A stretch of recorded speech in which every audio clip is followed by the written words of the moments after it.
ये बात अहम है बाय जवेरिया बलोच। इखलाक, सलीका और वफादारी अहम है। तुम हो क्या आखिर, ये बात अहम है।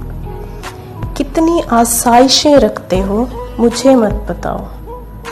रिश्ते कैसे निभाते हो, ये बात अहम है।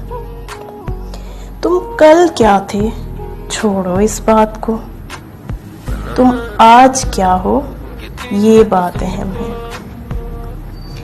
कौन क्या कह रहा है, जाने दो इस बात को।